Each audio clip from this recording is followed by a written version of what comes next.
So, at Belmont at the Big A on Saturday, there is a mandatory payout pick 5. It comprises races 4 through 8 on the Saturday card, and this is going to be a tough one. We're starting out with a real tough race. Leg 1 is the 4th race. It's a claiming for 16,000, run at 6 furlongs for 3-year-olds and up, and this is a brutal field. You'll note right off the bat, we have 2 coupled entries, and why Naira persists with this, I have no idea. Absolutely just muddies things up and makes for a complete mess. You can see that. Those of you who have watched my posts before know that the numbers in parentheses are the post position in the program. To try to make this a little less confusing, hopefully goal will be accomplished. We've got yellow bracketed numbers that indicate their gate position. So the number in parentheses in white is the program number, the number you're going to bet, and the yellow number is their gate position.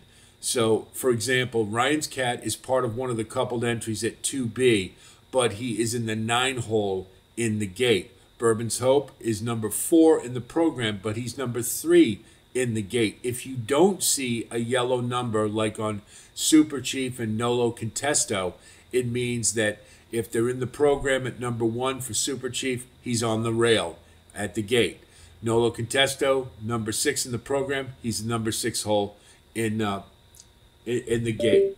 So we'll take a look at the ones that I intend to use. And Super Chief number 1 is the first one. He had third straight drop after 2 mediocre runs, but when the last time he dropped to this low a level, he did get a win at 7 furlongs. He should be able to save ground on the rail, and with a trip, he will have position, as I don't like really any of the early speeds to factor in this race. I just think they're all pretty much all for him. So Super Chief will tactically have a pretty good position and will be able to save quite a bit of ground. Number 2, Market Alert, has been running at 7 furlongs for 3 straight, and that makes perfect sense given his rather one-paced or even running style. He wasn't going to get to critical threat in the last one at 25,000, but he did run on well, and he just missed second. So if he can get back to running maybe a little more forwardly placed, as he did earlier in the year, I think it puts him right in the mix. And again, I thought that was a pretty good effort against the runaway winner last time. So Market Alert at 8-1, I think, is one you certainly have to use. Next, we'll look at Papa Rocket.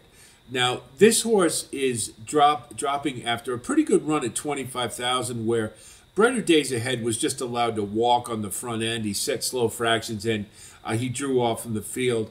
Papa Rocket broke slow, so he really didn't have much of a chance to win the race, but he did close very well, especially into a soft pace.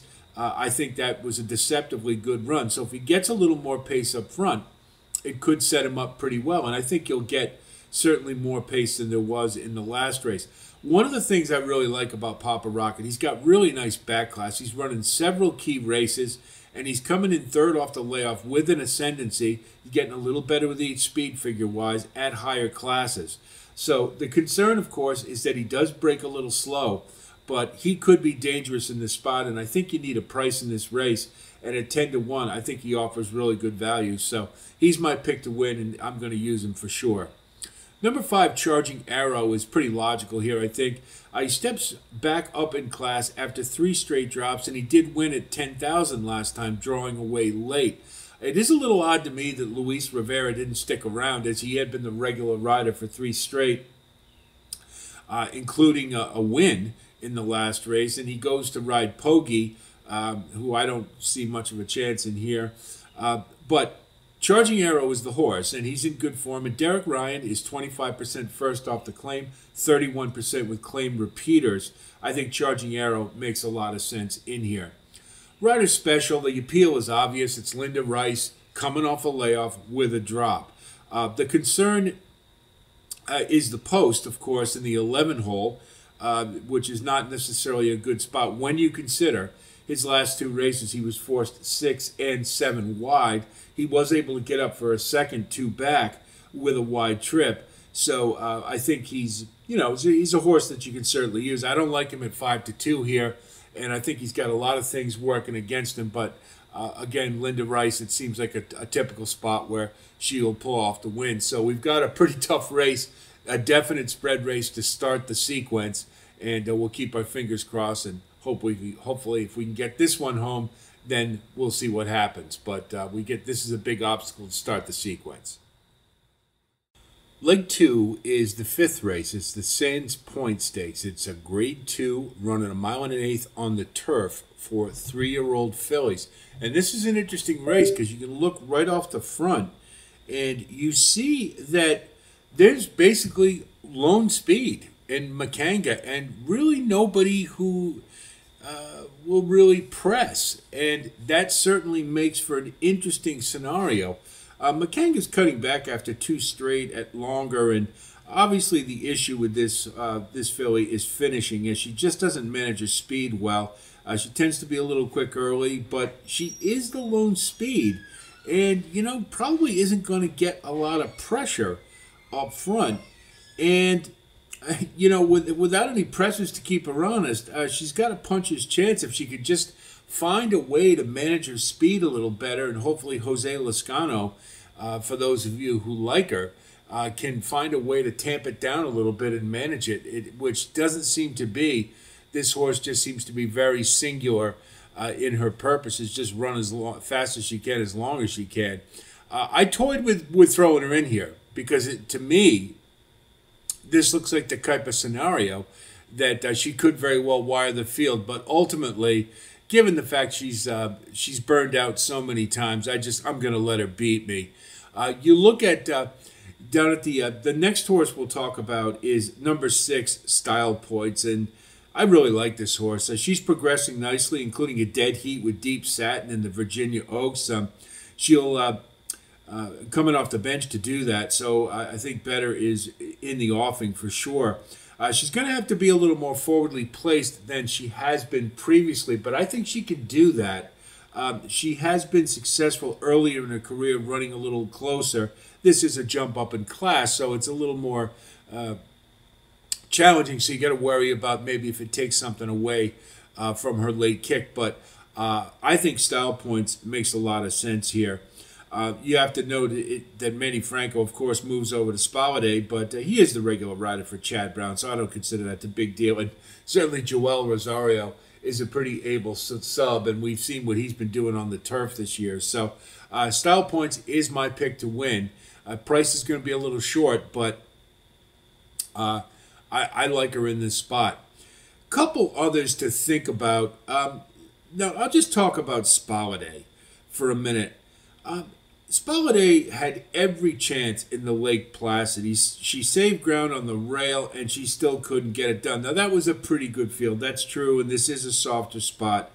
But to me, her running lines don't really say world beater to me. And I'm not happy taking a horse like this at 9-5. And I don't see I just don't see the progression that I see with Style Points. So I'm going to throw her out. I mean, everybody's going to take her. The price is going to be very short, and she'll beat me. And she could very well do it. And, anybody wants to put her on her ticket, go right ahead. But I'm not going to take her and Style Points. I got to choose. I'll take Style Points, particularly for the more forwardly placed running style.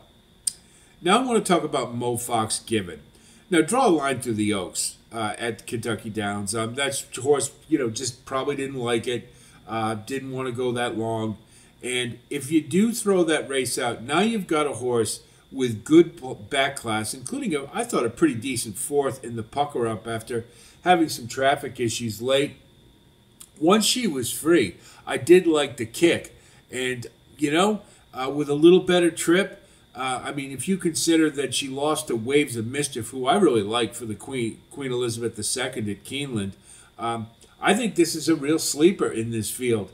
I think she's going to need a trip. But the thing I like more than anything is she's got really nice back class, and she's battle tested. And that's what I like the most about this horse. And I always love having horses like this on your ticket because when the rubber meets the road, you want that horse who's had a challenge or two. She's not. She's a little. Her form is a little inconsistent, but consider that she's been running against some pretty good horses. So, at 8-1, to me, she's much more appealing than Spaladay. So I'll roll the dice with Style Points and Mo Fox Given in a pretty interesting race, and we'll just see what happens. Leg 3 in the sequence is the obligatory maiden special weight for the 6th race. And, of course, a lot of ways to go, as always, with first-time starters, a field that's dominated by them. This one is compounded by the difficulty of selecting it, that it's at 7 furlongs for 2-year-olds. And 7 furlongs, of course, a unique distance. Now, we take a look at this field, and obviously with all these first-time starters, there's certainly a lot of ways to go, particularly when you consider some prominent trainers in here. But to me, there's really only one answer, and that's number 6, Key Wade In. His debut against Tip Top Thomas and Rookie Card, 2 horses who have come back to run very well, was pretty darn impressive. And, with a little more ground, he probably would have pulled it off. And that's exactly what he's going to get here. You debut with a 93 Brisnet speed figure. I think there's talent here. Some of these horses are certainly likely to improve there's a couple of them in their second start, most notably Volt for Mark Casse, who's very good with second-time starters. And this is a Tappet getting more ground. In his maiden race, he didn't run badly. It had a kind of a non-factoring 4th, but it was enough to show you that maybe with a start under his belt, that Volt could certainly improve. Just looking at some of the others, you certainly can't leave a Vekoma firster off in Sky Rush, number 3 at 8-1. That sire's just been lights out with first-time starters this year. This one has a tab, looks ready to run, and I think it's going to, again, if I didn't like Key Wade In so much here, Sky Rush would certainly be one I'd be very interested in. Then we'll throw a couple of Belmont first-time starters because of the Regal breeding. Fort Nelson for Godolphin and Stars and Stripes. Stars and Stripes in particular, I really like the tab, and he's by Not This Time. I like seeing a horse, a 2-year-old in particular, with multiple 5-furlong works. And this one has that and gives him that bottom. And also, I think it tells me that that there's some real interest in that this one has some hops, if you will. And at 20-1, pretty good value. Those would be the ones from the group I would choose. I'll just say this about Todd Pletcher, because he has a couple in here, and for that matter, Belmont. This is not a premium meet to me for their 2-year-olds. They run them at Saratoga. So now that you're past the championship stakes races with Breeders' Cup implications, the horses they're going to be entering in races now and at Churchill Downs in the fall are projects, or ones that they're not as confident on, that they want to get some work in. And I've noticed that in the past, and I kind of think that's why you see some pretty poor percentages from Mott and Pletcher here. But to me, class-wise, pedigree-wise, I like Fort Nelson and Stars and Stripes, and the Pletchers just don't say enough to me to get interested in. But they're all playing for second, in my opinion. Key Wade In, easy single, and is the single for the sequence. To complicate things further in the sequence, leg 4 is the Floral Park. It's ungraded at 135,000, and it's 6 furlongs on the turf. Those wonderful turf sprints that where anything can happen, seemingly. This is 3-year-olds and up, fillies and mares. And the logical favorite is the Chad Brown, the Klarovich horse, Risk Threshold, who is 2 for 2 at Aqueduct on the turf. And won last time pretty impressively. Though I will say, I don't know that she really beat a whole lot, to be honest. They never asked her. She won for fun. And certainly is a horse that has ability. You do have to wonder, though, about Chad Brown putting this horse in an ungraded stakes as opposed to a graded. So that's a little bit of a wonder there. And um, the thing that I'm a little concerned about with risk threshold, well, clearly she wasn't asked for her best, and that's absolutely true. The Brisnet number came back a lot lower than a lot of other horses in here, particularly the older ones. She got an 83. Most of the other ones in here are running in the high 80s or low to mid 90s, and I just wonder that maybe that's the reason that this one is in an ungraded stakes as opposed to a graded, and maybe there's still a little work to be done. Also, the fact that she paired 83s, she didn't build on the race prior to that. So I just have a couple of questions. It's enough to look elsewhere. And one of the things I like about this race in particular is that it's at 6 furlongs and it's on the outer turf. So there's more ground per se than some of the others that are usually, turf sprints for the most part, 5.5. So what I'm looking for is horses with bottom and have some bottom building up to this race. And logically, to look for that, Kentucky Downs is one of the places that you find it. Now, horses who ran at Kentucky Downs, they don't always come back and do terribly well. So that is a concern for sure. But you look at somebody like How About Them Apples. Now, she just ran in a race at Kentucky Downs that I believe was 6.5 furlongs. And as we know, with the undulations, the heavy grass, and everything else, that plays a lot longer than 6.5 furlongs, particularly when you consider the stretch that goes on forever. How About Them Apples, I thought ran a really solid third in that race. And, still seemed to have plenty in the tank coming down the stretch. Just wasn't quite fast enough. But you have to figure that, when you run a race like that on a track that plays longer, to me it has the feel of like a route to sprint type of angle. And so How About Them Apples, I think, as an alternative at 12-1 makes a lot of sense. And I think potentially could upset the apple cart.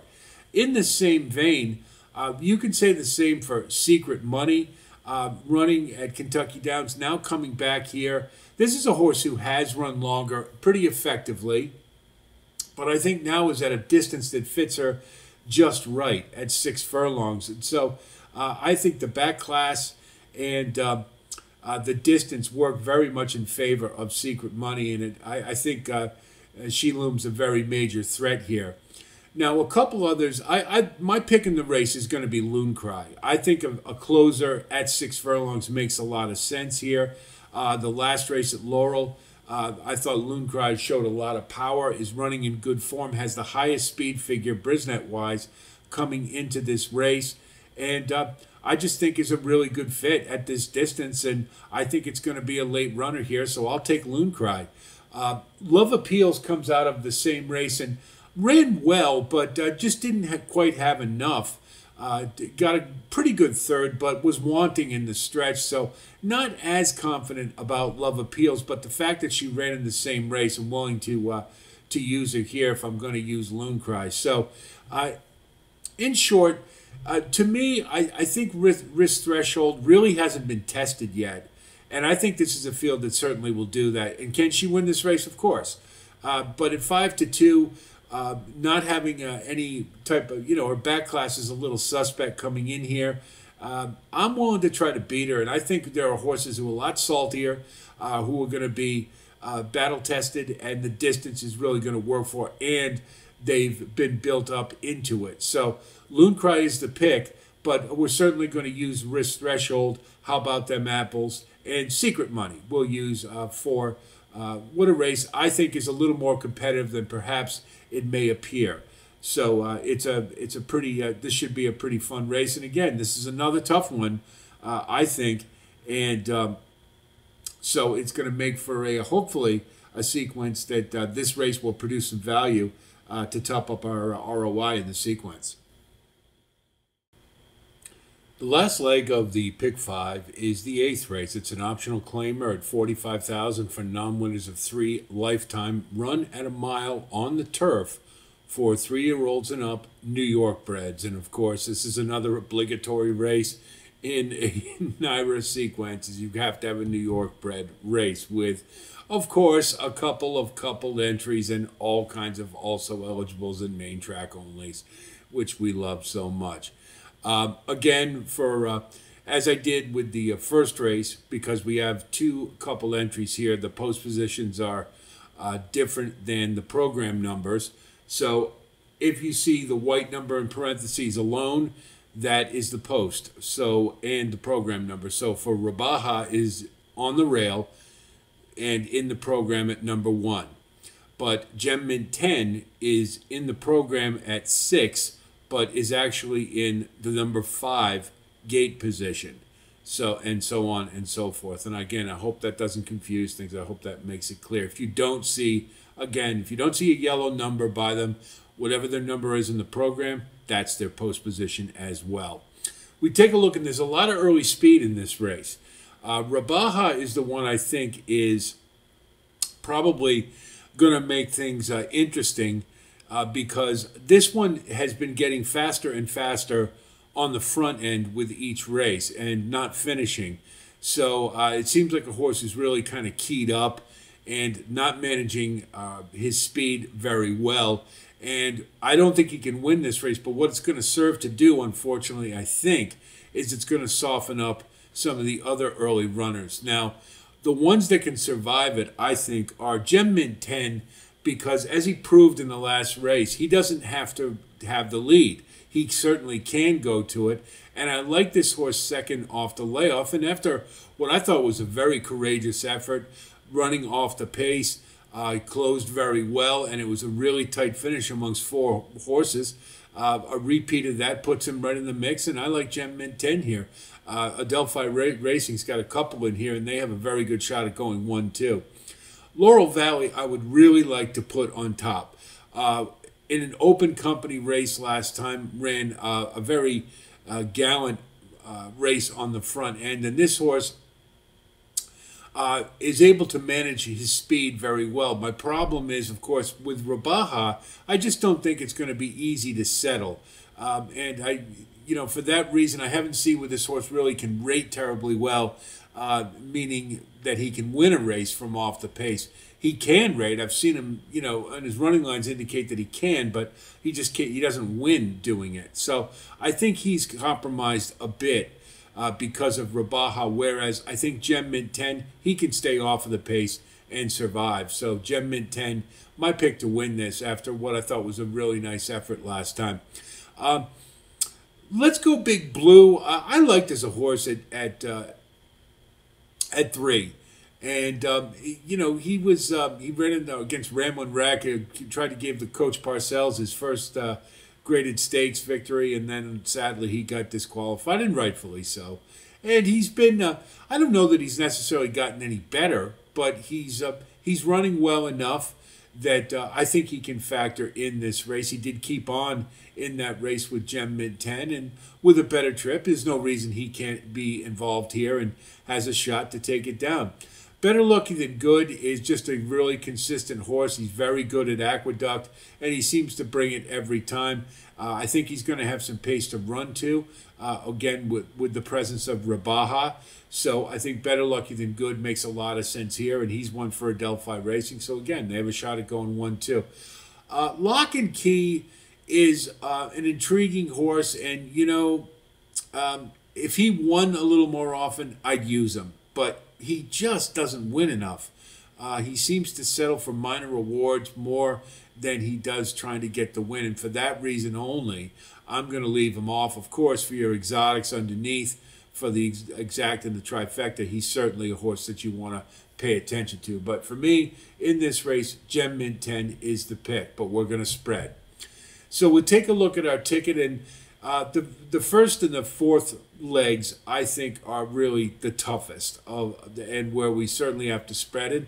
That New York race in leg 5, I think, is a little more defined, but again, it's a pretty salty group, so I think we want to spread a little bit. So in leg 1, we're going to go 1, 2, 3, 5, 9, with the 3 being our pick to win. excuse me, in leg two, we're in the Sands Point.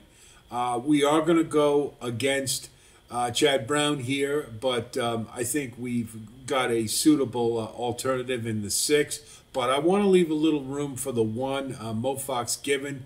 Just have a sneaky feeling that he's going to be running a good one, and I want the odds if, in fact, he can get up in time.